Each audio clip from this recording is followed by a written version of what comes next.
di podcast DNA TV yang bakal bahas topik seru, edukatif, dan tentunya bakal menambah wawasan kalian buat peduli sama budaya sekitar. Dan aku Dia, hari ini kita akan kedatangan 3 narasumber kece nih yang akan bantu kita ngulik topik yang mungkin jarang dibahas tapi super menarik loh, yaitu tentang sistem matrilineal. Langsung saja kita sambut 3 narasumber kita hari ini. Silakan masuk, ada Talita. Hai, selamat bergabung dengan DNA TV. Ada Naura. Hai, siap sharing hari ini. Dan yang terakhir ada Putera. Hai listeners, semoga obrolan kami dapat menambah wawasan kalian ya. Oke, langsung ke topik utama. Talita, bisa jelasin nggak sih apa itu matrilineal? Tentu. Jadi, matrilineal adalah sistem kekerabatan di mana garis keturunan diturunkan dari pihak ibu. Jadi, artinya nama keluarga, warisan, dan status sosial itu diturunkan dari pihak ibu, bukan ayah seperti kebanyakan sistem lain. Wah, jadi peran ibu bukan hanya mendidik kita, tapi juga pewaris garis keturunan ya. Betul banget. Jadi, ibu dalam sistem matrilineal itu bukan hanya sebagai simbol kasih sayang, tetapi juga sebagai penjaga identitas keluarga. Dan ini bukan hal baru loh.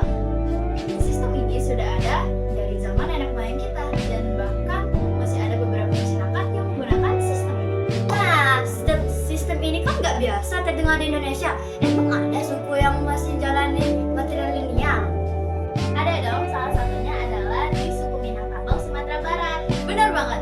Dan suku Minangkabau itu adalah salah satu suku dengan penganut sistem matrilineal terbanyak dan terbesar di dunia. Ya, mereka juga sangat erat memegang adat mereka. Menarik, bisa tolong jelasin contoh penerapan sistem ini dalam kehidupan mereka? Tentu, di Minangkabau warisan akan jatuh ke tangan anak perempuan, dan sukunya pun mengikuti suku ibu, bukan suku ayahnya. Gimana dong? Apa mereka dapat warisannya juga? Nah, disinilah uniknya, meskipun perempuan yang mendapatkan warisan, laki-laki tetap mendapat peran penting, yaitu sebagai mama atau paman dari keponakan pihak ibu yang membimbing keponakan-keponakan. Kerennya, sekarang kita ke Tera. Menurut kamu dari sisi sosial dan budaya, apa aja sih keunikan dari sistem matrilineal ini? Jadi nih, satu hal yang paling menarik adalah bagaimana nih perempuan ditempatkan sebagai pusat keluarga.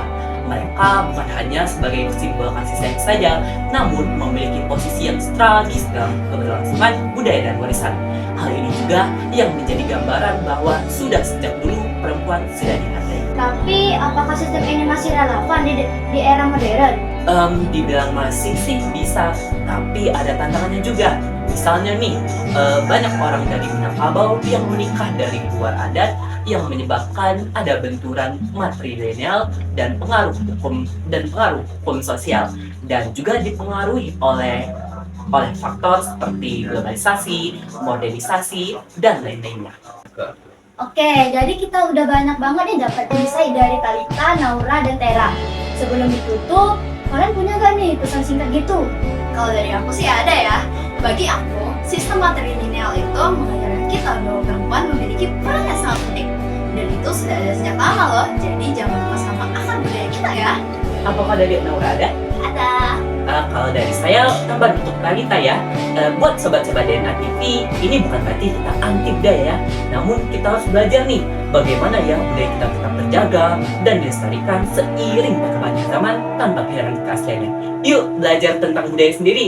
Jangan cuma bangga dengan budaya luar saja, padahal dari budaya lokal mempunyai hal-hal yang sangat luar biasa.